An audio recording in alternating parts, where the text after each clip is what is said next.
Hello and welcome to Let's Review.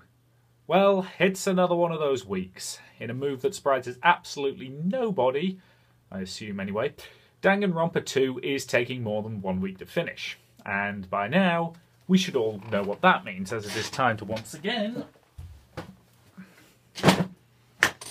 go digging in the crate.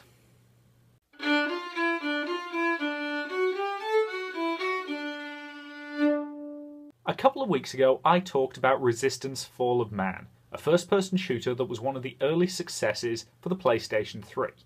And during that review, I mentioned its disappointing sequel and its superior spin-off. And it's that spin-off I want to talk about today. Ladies and gentlemen, Resistance: Retribution. Is there a reason why you are doing that rather than the sequel? Well, I could try and claim to keep the series in chronological order, but frankly, this one's just more fun and interesting to talk about. Retribution was originally released for the PlayStation Portable, a piece of hardware that I still maintain holds up in a lot of ways. It was a good little handheld. It was just let down by a serious lack of support and a lack of really high quality games. Retribution is one of the few truly great games that came out for it. And what exactly leads to this level of praise? Well, it has three main things going for it in my estimation. The first is the return of the main characters from Fall of Man. The second is a solid and interesting new story that expands the universe in some very interesting ways. And three, it has one of my favourite protagonists from all of gaming, James Grayson, who is great for one simple reason. He's a complete arsehole. And in your estimation, that makes for a compelling lead, does it? Oh, absolutely, because Grayson is my kind of arsehole. The game actually begins about 2 months or so prior to the events of Fall of Man, where James Grayson breaks into a Chimeran conversion centre along with his team of Royal Marines commandos. And there he finds his brother, halfway through the Chimeran conversion process. With no meaningful way to help and no possible way to cure his brother, Grayson does the only thing he can to help. One bullet, clean through the skull. Cheery opening then. Not really, no. As a result of this event, Grayson ends up going rogue and goes on a bit of a mad rampage, destroying every Chimeran conversion centre he possibly can, up until the events of the game Fall of Man, during which Britain itself was liberated completely from the Chimera, due to reasons that I won't spoil.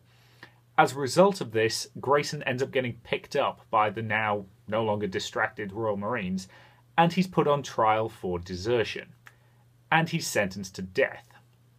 However, he is saved from execution by the interference of the French resistance, the Marquis, who have come to England in order to gain aid in retaking their homeland, and in particular because they need an expert on the Chimeran conversion centres. And why exactly do they need that? Because they have a mad scientist who thinks he can create a virus that will destroy all of the Chimera by taking out their conversion centres, but he needs more samples from said conversion centres in order to make it. Grayson's job is to get his daughter, Bouchard, inside and cover her while she gets the samples he needs. Meanwhile, the Brits are staging a mass invasion of France in order to try and liberate it in the same way they did the UK. By any chance, does this invasion have D-Day overtones? It's an invasion of France, of course it's got D-Day overtones. Grayson ends up surviving the initial assault largely because he has mastered the ancient and noble combat art of hiding behind stuff.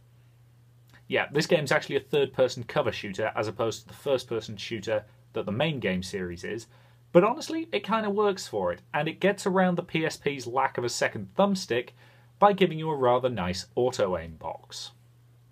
Does that not take much of the skill out of it?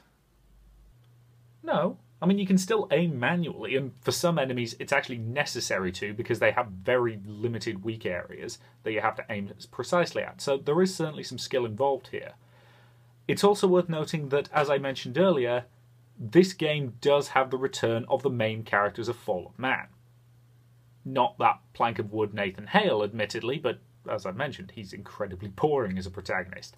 No, here we see the return of Rachel Parker, now promoted to Colonel, and Stephen Cartwright, now promoted to Major, who provide some really great interplay with Grayson himself.